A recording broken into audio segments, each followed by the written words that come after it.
Murder suspect Brian Walshe is back in jail tonight after being treated for stab wounds. His high-profile case gripping the state. Megan Boswell has been given a 33-year sentence to be served after her original sentence. The two victims were a mother and daughter. Police say the suspect is Hajir Talebzadeh. He was injured during the shooting. Two children are now mourning their parents after a domestic violence incident turned deadly over the weekend. Prosecutors say that this man tried to kill a young girl by throwing her off a local bridge.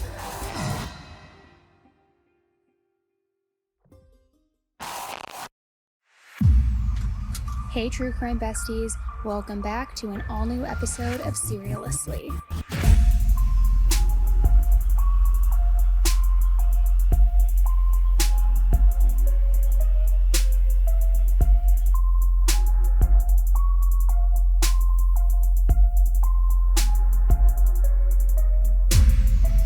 Hello, and happy Thursday. Welcome back to an all-new episode of Seriously with me, your true crime bestie, Annie Elise, here to tell you everything that has been going down this week in the true crime world. And once again, I feel like I always start these episodes the same way, guys. Once again, we have so much to talk about.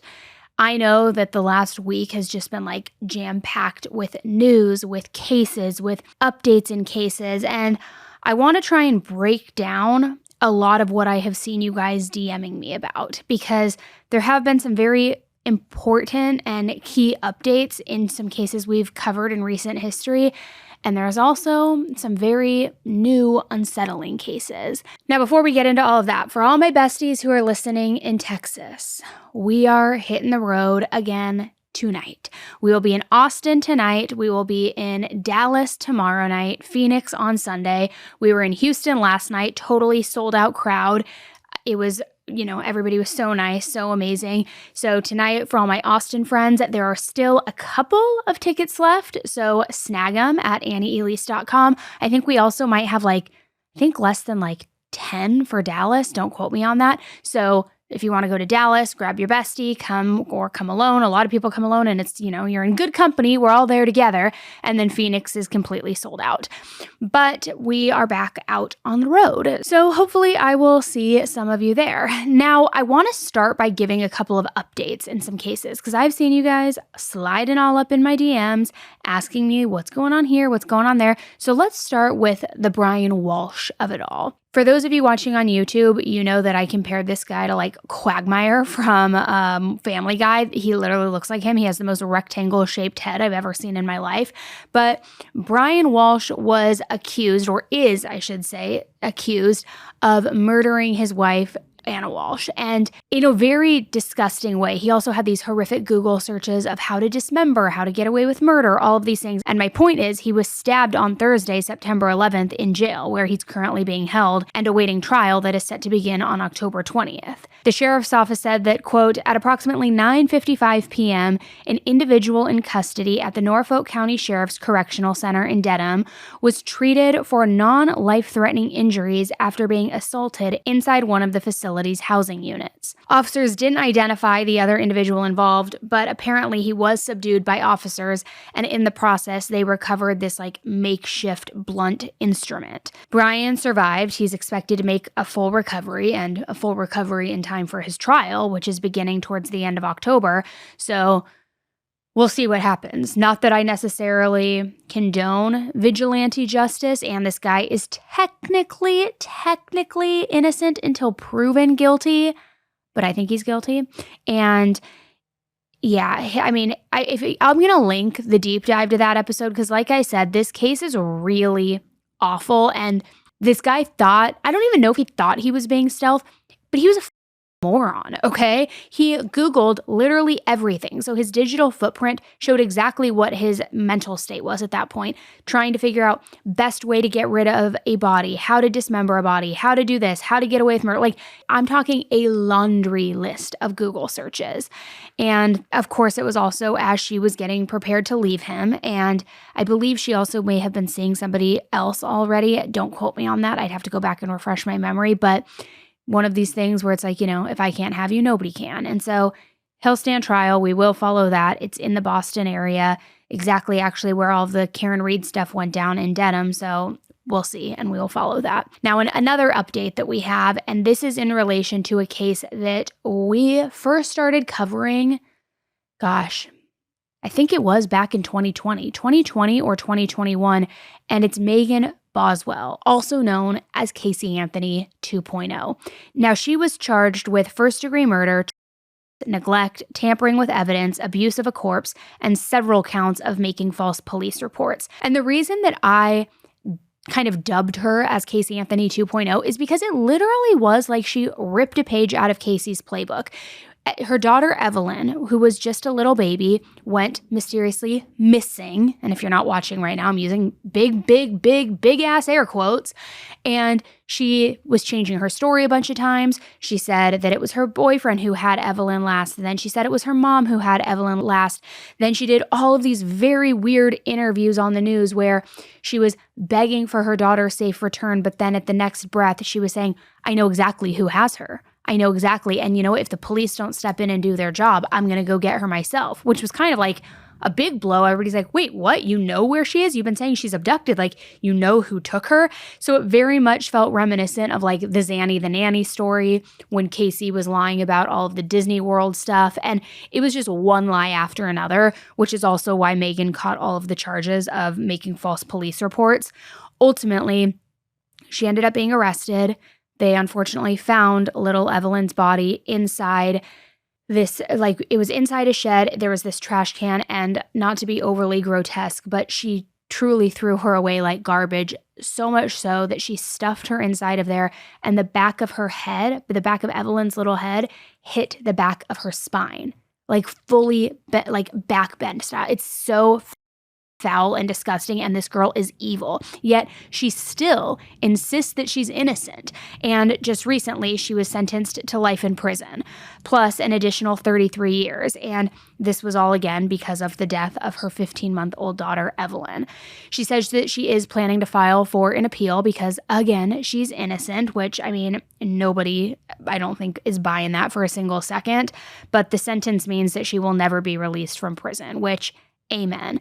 The judge also had added consecutive sentences after the life in prison term because of the brutality of the crime. As I said, Evelyn, the manner in which she was found. There are a lot of other details that go into this too. So, I don't know if I have a solo episode on this. I'm sure I do. I know I have several. So I will either link the playlist in the show notes or the single episode deep dive if there is one. And if there isn't one, and if you want me to do a deep dive revisiting this case where it's all, the information in one place, start to finish, we certainly can. Just let me know that in the Spotify comments or in the Apple review section, or shoot me a DM on Instagram @_Annie Elise. So that's what we've got for updates. Let's get into some of these new cases that are breaking, because we need to talk about this next case because it's heartbreaking, it's infuriating, and honestly, it kind of leaves you shaking your head wondering, how could this ever even happen? So let me walk you through it. This is about Melissa Domingo, a 41-year-old mom from Evans, Georgia. Now, Melissa was doing everything that she could possibly do to protect herself, to protect her son, yet still, she ended up being failed in the most tragic way. Let me rewind a little bit.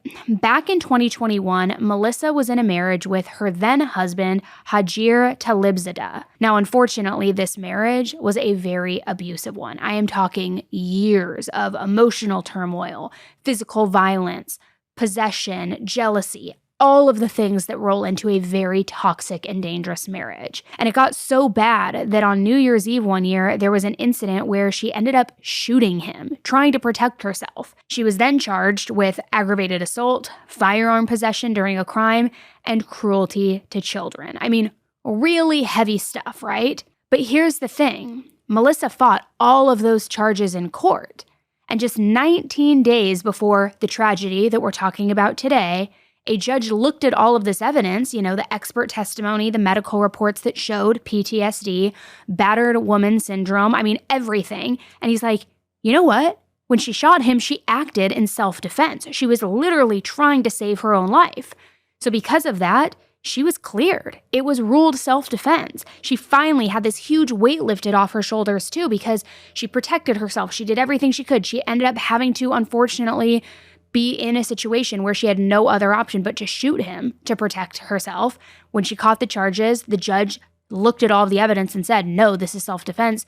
So she finally was feeling like, okay, finally, a little bit of stability, a breath of fresh air. I can move forward. Kind of thinking like, finally, somebody believed me. Finally, the system is protecting me from this monster. But not so fast. Because fast forward to September 7th, 2025, and Melissa had a court-ordered custody exchange with her ex-husband. Now, she didn't go alone. She knew that that would be risky, so she brought her mom, Elizabeth, because, as we know, those exchanges, especially when there is turmoil and a lot of custody disputes, they can be kind of tense, and they can be incredibly scary and dangerous sometimes, especially if you're dealing with a very heightened situation like this one. So the exchange took place in a Best Buy parking lot in Augusta, Georgia, and this was in broad daylight, like the middle of the afternoon, and they had their little boy right there as well, trying to do this seamless or hopefully seamless custody exchange. Well, during that exchange, Hajir pulled out a gun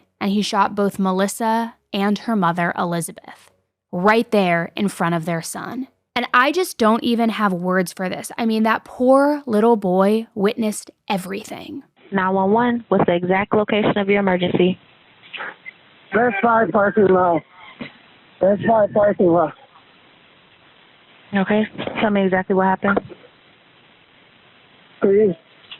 An ambulance. Police. Police, sir. Need help? Yes, sir. Tell me exactly what happened. I was in fear of my life. I fired one round. Please send an ambulance. And, Okay, sir. Has anyone been shot? Yes. My ex-wife. Okay, one moment. Okay. My ex-wife opened fire. Okay, but has anyone been shot? Yeah. I only fired back once. Her mom tried to stop her, and I just ducked. So please help us. Please help us. Please help us. Sir, just stay on the line, okay? Yes, ma'am. Please help us, sir.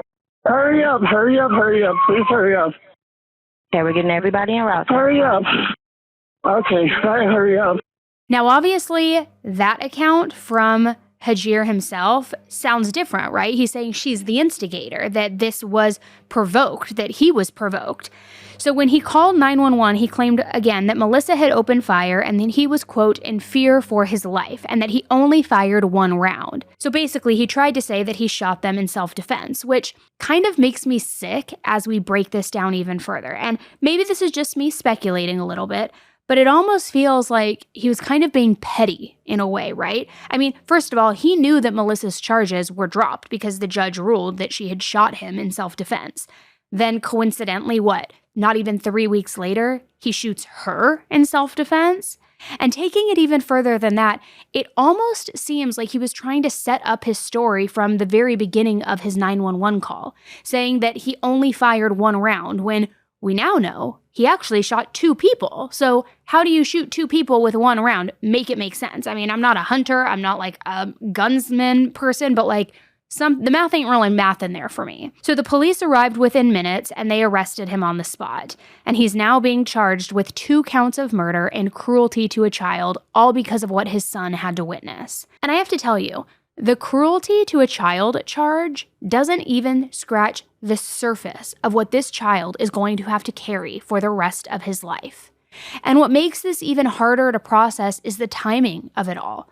Melissa was just vindicated by the justice system. Finally, people were believing her. They were realizing that this monster was dangerous. She had been living in fear, fighting for her freedom, fighting for her safety, and finally, a judge said, "You were right to defend yourself." So she should have had that chance to move on, to heal, to raise her son in peace. But instead, she was killed by the very person that she had been trying to protect herself from all along. The system failed her, plain and simple. And we all know that custody exchanges can be very dangerous when there is a history of abuse. Some states even have neutral exchange centers or require exchanges at police stations because they can get so tense, so heated and dangerous. But that's not what happened here. Melissa did exactly what the court asked of her, and she was still left vulnerable. And I think what makes this even more sad too is that her mother, Elizabeth, who was just there to support her daughter and try to be helpful in all of this, also tragically lost her life. So now there's this little boy without his mom, without his grandma, his father arguably going to be behind bars for the rest of his life, and then carrying the trauma that no child should ever have to carry. It's devastating. It really, really is. And we always say, just get a divorce. That is like the motto, one of the many mottos here on this podcast is just get a divorce. Because here's the thing.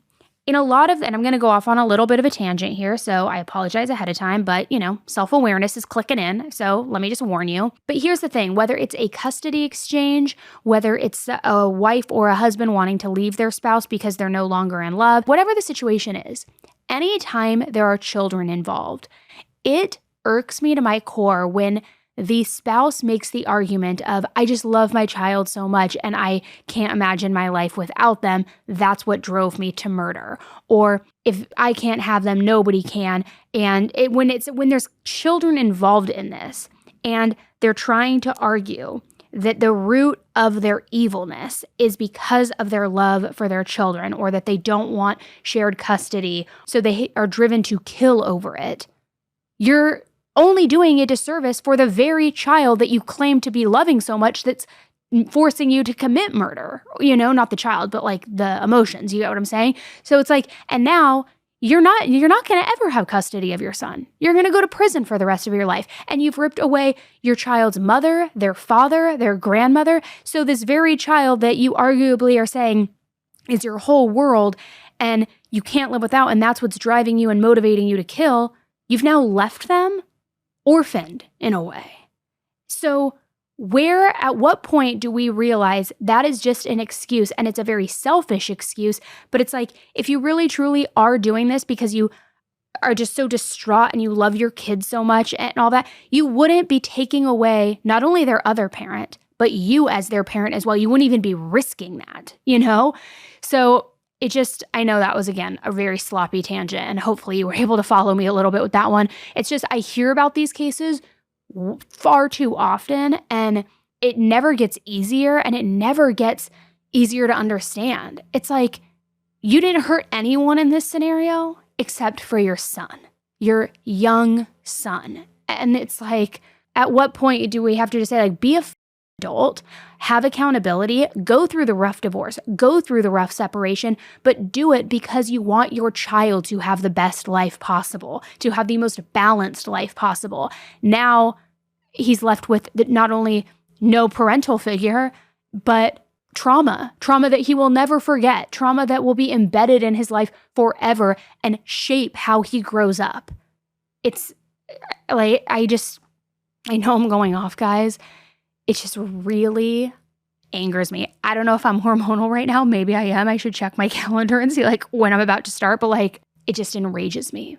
It enrages me, and it is just making me it's making me very, very sad. It really is. So sorry, I didn't mean to go off on that tangent and get super emotional, but it's just one of those things that really bothers me. Now, unfortunately, there is another case very similar to this that we are also going to talk about that happened, and it's kind of left me sitting there thinking how is this even real? And this is the case of Yesenia and Michael Rocha, and it's unfortunately another very heartbreaking domestic situation that escalated to the absolute worst outcome. And while we usually don't cover a lot of similar cases in headline highlights, I wanted to cover these back to back just to show how truly common this is and how awful it is. And just it's coming down, it's boiling down again, right down to the kids witnessing it. And it's just something that I think sometimes we try to shield ourselves from, but it is happening every single day. And I think the more that we're aware of it, I'm hopeful, maybe it's just the optimist in me, But I'm hopeful that there's a way where it's like this awareness will lead to change. It will evoke change. It will make people more heightened. Their senses heightened to be on alert when they're involved in situations like this so that they go the extra mile or extra step to protect themselves. I don't know. But let me get into it. So Yesenia was 43 years old, living in Reedley, California. She had 2 adult children, a daughter named Kayla and a son named Jacob. Now, Yesenia had been with her husband, Michael, also 43 years old, for about 25 years, which that's an entire lifetime with someone. However, just a couple of months ago, they separated. For whatever reason, things weren't working out, and she finally decided to make the decision, a big decision, to create some distance between the two of them. Then, fast forward a couple months to September 6th, 2025. Yesenia was with her children and some other family members, and Michael shows up. And this is where things take a devastating turn, because in front of his kids, in front of their family, Michael just pulled out a gun and he shot Yesenia, shooting her multiple times. And because of the multiple times, she, of course, did not survive. Now, Michael fled the scene immediately. He took off in his truck, and the whole community was kind of reeling from this and on edge and wondering where he went, who would he attack next, what was going on, and there was a full-on manhunt. Police also knew that he was armed, dangerous, and now on the run. That makes things incredibly scary because that's a person who there's not going to be any sort of rationale with how you're dealing with him or what's going on in his mind.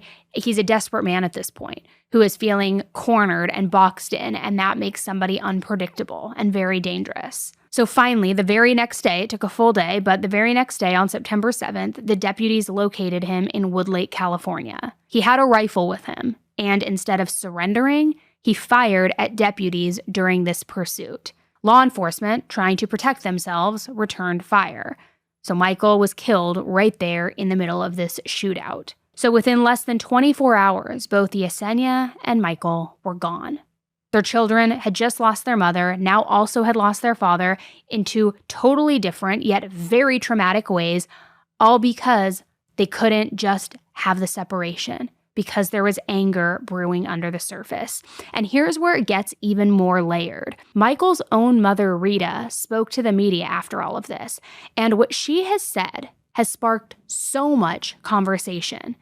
She claimed, of course, that Michael couldn't cope with the separation, that he saw Yesenia as his soulmate, his sweetheart, and that he just did not want to live without her. And while, yes, that might explain why he acted the way he did, it does not excuse it. Because instead of processing his grief, his anger, or seeking help, he made the decision to destroy not only Yesenia's life, but again, his children's lives in the process. Once again, not putting your children first and taking your own selfish emotions and letting that fuel your evilness. My son was the world to me, and their mom was the world to them. And now both families are destroyed. Michael's mother, Rita, didn't want her face on camera. She says the couple had been dating since middle school and married for 25 years, but separated for the last 2 months. He couldn't cope with her filing for a divorce.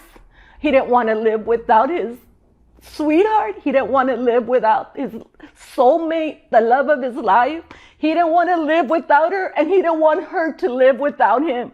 So he chose the cowardly way out. Now, if you step back and take a look at the broader picture, this is unfortunately not an isolated story. And separations are some of the most high-risk situations. I mean, we see it time and time again, right? And in this case, there's so much heartbreak because you have children who are left behind trying to pick up all of the pieces, you have family members reeling from the shock of it all, and you have this community now asking, what more could have been done here? She was the light of our world. She shined very bright. She was always there for me and my brother. She was everything to us. I just wish I could see her one more time, hold her one more time, tell her I love her, and give her a hug. One last time. But that man took everything away from us. Kayla, Yesenia's daughter, said it best. She said her mom was everything to them. Jacob, her son, said that he just wishes that he could hug her one more time. And that's what's so gutting here and gutting in even the first case that I talked about and in all of these cases. These kids, even though these two are two young adults, they're still kids, or not, I guess not kids, but you get what I mean. It's still the child who is now left without the person who anchored them, their safety net, who they have described as being their whole world. They are left to navigate life alone. And I know that sounds really dark and sounds really heavy, and they probably do have other family members who are stepping in, but it's tough because your parents are anchors for you. And not every situation, maybe it's grandparents, maybe it's whoever raised you, but to lose both of them back to back in such a traumatic way, I don't even know what that does to somebody's psyche and how you navigate from there.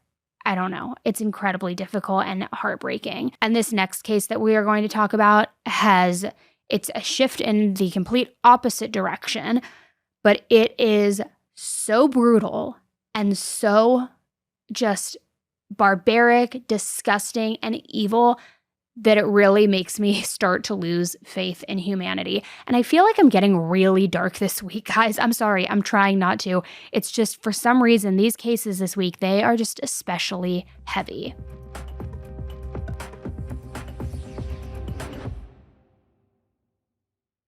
We've talked about finances before and how sometimes it feels like it's difficult to get ahead, whether it's interest rates, overdraft fees, missed payments. I still, to this day, accidentally overdraw my account. It literally happened 2 days ago where I then had to transfer from one account into my other one. And I was like, oh, damn it. Now I'm hit with a fee because it's like I forget things are on auto pay, all of these things. So Chime understands that every dollar counts. That's why when you set up direct deposit through Chime, you get access to fee-free features like free overdraft coverage, getting paid up to 2 days early with direct deposit, and even more. You can open a checking account with no monthly fees, no maintenance fees, and like I said, you can get paid up to 2 days early when you set up direct deposit. And with qualifying direct deposits, you're eligible for free overdraft for up to $200 on debit card purchases and cash withdrawals. To date, Chime has spotted members over $30 billion. Not to mention, they have access to over 47,000 fee-free ATMs, which is more than the top 3 national banks combined. And let me just say, not only my younger self would have benefited from this, but even my current self is benefiting from this. And I feel like everybody should use this because it just really helps give you that extra layer of protection. So work on your financial goals through Chime today. Open an account in 2 minutes at chime.com/serialously. That's chime.com/serialously. Chime. Feels like progress. Chime is a financial technology company, not a bank. Banking services and debit card provided by the Bancorp Bank N.A. or Stride Bank N.A. Members FDIC. Spot and eligibility requirements and overdraft limits apply. Timing depends on submission of payment file. Fees apply at out-of-network ATMs. Bank ranking and number of ATMs according to U.S. News and World Report 2023. Chime checking account required. You guys can't even begin to imagine all the money that I have spent on skincare and beauty products over the years, especially to battle my breaking blonde hair since I bleach it, which, spoiler alert, this isn't my natural hair color, or when I feel like my skin is feeling dry and I want to try something new. But I realized several months ago that the thing that I was completely overlooking was honestly the most fundamental step, and it was the water that I shower in. Now, I'll be honest, I first saw Jolie shower heads going viral all over TikTok, and I was kind of like, is this all hype? What's really going on here? I know that it's important to filter the water that we drink, but do we really need to filter the water that we shower in? But I'll be honest, after I did the deep dive into it, clean water is the first step to an effective beauty routine, and it's a step that I completely overlooked. And I got the shower head. I've had it now for about a year, actually, and I have noticed a total difference. My hair is soft. My skin has been very, very clear. I feel like I'm not having weird water spots, if that makes sense to you. And it's the only lab-tested and clinically trialed filtering shower head on the market. It's clinically proven to reduce hair shedding in 81% of people. It's also lab-tested to reduce hair frizziness by 40%. It's been tested to maintain color retention, also tested to protect the hair's surface layer. And what I love is that Jolie still gives that strong water pressure, and it fits on all showers because the plumbing pipe size is universal. So Jolie will give you the best skin and hair guaranteed. Head to jolieskinco.com/AE to try it out for yourself with free shipping. And if you don't like it, you can return your Jolie for a full refund within 60 days, no questions asked. Again, that's jolieskinco.com/AE.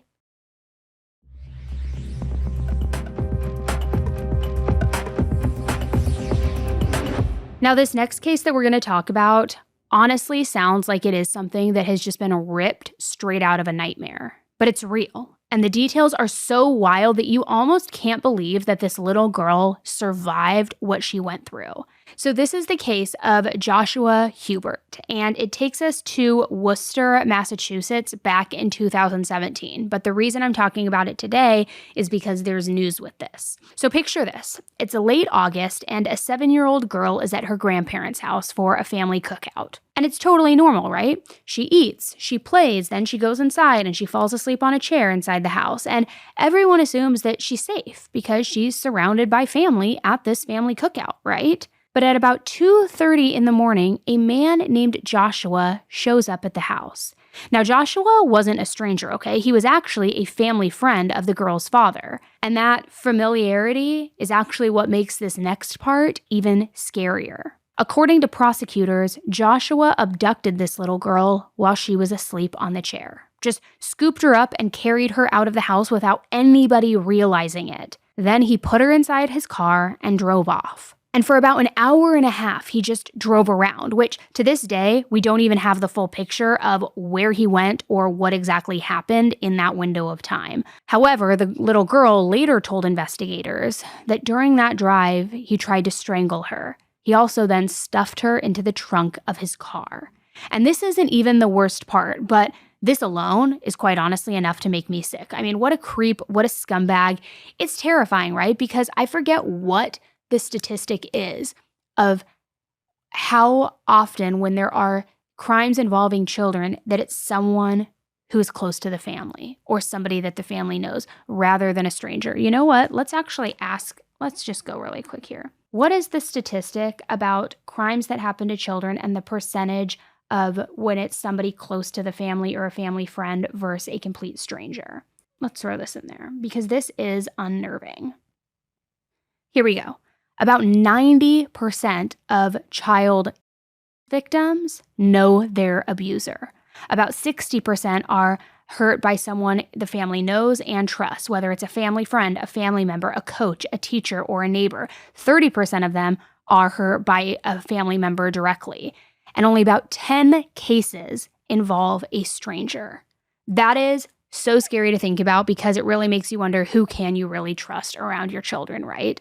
So sorry that I deviated a little bit, but this family friend abducted her and then was driving all around with her. And they, at first I would imagine even when he picked her up and put her in the car, if he was a family friend, maybe she didn't think twice about it until, of course, he then started unleashing his real motivation. So it gets even more chilling. After about an hour and a half of driving, he pulled off onto this overpass that is right above this lake in the area. It's kind of right between these two towns, the town that they were in and then this other town. And it's almost like a bridge, okay, this bridge overpass. And he wraps this 7-year-old little girl in a blanket, tied a rope around her neck, put a plastic bag over her head, and he threw her off the bridge, which that was a 40-foot drop into the water. David, earlier this week, Joshua Hubert hid behind a door during his court arraignment, but today, for the first time, he faced the cameras.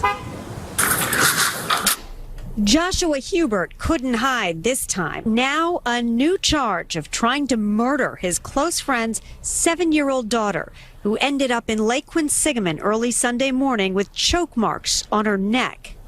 Evidence in the form of surveillance video of him at approximately 3:30 in the morning. We have an eyewitness that places him on a bridge. Hubert, a 35-year-old with no criminal record who worked at a prestigious prep school, is accused of kidnapping the sleeping child from her grandparents' home here in Worcester at around 2 Sunday morning. Police also said he choked her. Now, new court papers say he stopped his Saturn on the I-290 bridge. He picked up the victim, who was then wrapped in a blanket, and did throw the victim over the bridge. And here's the part that blows my mind. This 7-year-old little girl survived this. She swam by herself about 100 yards to shore in the dark, in shock, after being tied up, and she managed to find a house nearby. I mean, truly miraculous and beyond resilient. She ended up knocking on this door at around 4 a.m. And when the residents answered, they saw this soaking wet little girl, terrified, just begging them for help. She had visible bruises, scratches, marks on her neck, all of these things, yet somehow was still alive. So the police were called immediately. And when that happened, when they stepped into this, that's when the story really unraveled. So this little girl told the police that, quote, her friend Josh was the one who had done this. The investigators very quickly identified Joshua Huber as the suspect, and he was arrested and charged with kidnapping. But very quickly, the charges were upgraded. They were upgraded to attempted murder, strangulation and suffocation, and more. Now, as we all know by now, more often than not, the legal side of these cases drags out, right? And this one, unfortunately, is no different. Joshua's case kept getting delayed. His trial was postponed multiple times. It was supposed to happen back in 2020, but then it got pushed back again. All of these things, meanwhile, he was still being held on bail, which was originally set at $1 million. But he was then later released on a $50,000 cash bail with GPS monitoring. Then, years later, in December of 2023, prosecutors added even more charges in connection to this incident. The new charges included aggravated rape with force, with an age difference factor, and allegations that this little girl was tied, bound, or gagged during the assault. Joshua pleaded not guilty to all of it, and his defense attorneys have even pushed back, saying that the DNA evidence that was found on this little girl's clothing did not match his. He has been brought on charges, and they are just that, charges. That's his family. You need to leave his family alone. They have a right to their privacy. The man is facing his charges, and he's going to defend those charges to the fullest. So what is Why did you agree to the $1 million cash bail? Why did you Because agree? he also has a new charge out of Westbrook. At this point, no judge is going to, based on the charges alone. The man has no history with the court system. There is no reason to believe that he's going anyplace. However, the nature of the charges, no judge is going to allow someone out on that. So that's why we agreed to it. We'll deal with it when all the charges and all the facts come due, and then we'll deal with it in Superior Court. So he's a friend of the family. He knew the 7-year-old. Is this all a big misunderstanding in his eyes? I have no idea what actually happened, and that's what we need to get to. When's he And going he to can't say Westboro? what he was doing. I don't have that answer There's yet. surveillance video of him for 2 hours that the prosecutor mentioned. What can you say It's about not this? surveillance video for 2 hours. They have him at one place at a gas station, which he readily admitted to being at, and there is no indication he's doing anything wrong at that gas station. On the attempted murder charge, was he trying to kill her? Was he trying to kill the girl? He wasn't even with the girl. Now, in fact, it has come out during his trial that is finally happening that the DNA found on the girl's underwear from the night of the incident didn't match Joshua's, but instead matched her father. They've also tried to question how reliable the identification and timeline are because this girl didn't tell anybody about the until 2 years later. Although she was 7 years old, I don't really blame her with the age and all of that, but I do understand where the question is now coming from. However, prosecutors are firm. They say that the little girl's statements and other evidence that they have point directly to Joshua. So like I said, as of now, this case has officially gone to trial, and we still don't have a verdict in this, but the trial is not expected to be very long. So at this time of this recording, we don't have the verdict, but I will have an update for you soon. But the girl, who is now 15 years old, has had to live all of these years with the trauma of that night just hanging over her, and the justice system that has just been moving, at a glacial pace for years and years and years. So I know that was a lot of information, so just to recap, this 7-year-old girl is kidnapped out of her grandparents' house, driven around for over an hour, nearly strangled, thrown off a bridge, wrapped inside a blanket with a plastic bag over her head and a rope tied around her neck.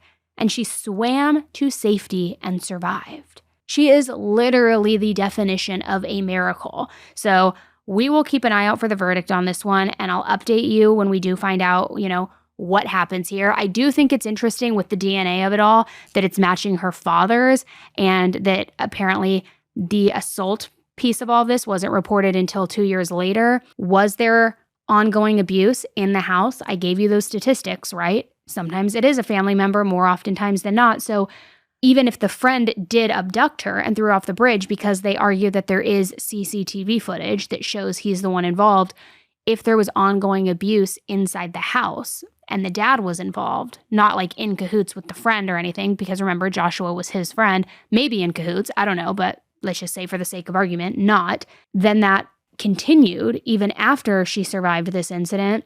Could he then have manipulated her into saying that it was him, the friend who did all of this to her, not him? I don't know. And I'm not trying to throw the dad under the bus here, obviously, if he's innocent in all this, but I think it is weird if the DNA was tested and the DNA from inside her underwear and it matched the father, which I would then want to go a step further. And again, it's tough because it's still in trial, so we don't have all the details, but what type of DNA is it that they recovered? Is it bodily fluids, or is it, skin or touch DNA? Because that then would make sense if it's the father. I mean, how many times are you hello, he's probably helping her put her underwear on, get dressed for the morning. That would make sense. If it's bodily fluids, that's obviously a whole different story. So again, I'm following this closely. I'm trying to figure out what's really going on here. Was this little girl failed by one person, two people, multiple people? I don't know. And maybe you've heard about this case. And if so, let me know what you've heard. But I'm going to be following this one closely. So thank you very, very much for tuning in to another episode of Serialously with me today. Again, if you are in the Austin area, come tonight, AnnieElise.com. There are still some tickets left, and you can also hit up Dallas tomorrow night if you are not able to come tonight. And we still then, after that, have Tampa, Orlando, Tacoma, Portland, San Francisco. So grab all those tickets at AnnieElise.com before they are gone. Thanks again for tuning in, and until the next one, just get a divorce, be nice, don't kill people, just be a good human, and don't be a creep, don't be a freaking predator. Maybe that's the next tagline that we're going to add into the laundry list of them. Don't be a predator. Hello, it's so simple, right? All right, guys, thanks so much, and I'll be back with you on Monday with an all-new deep dive into a case. All right, bye.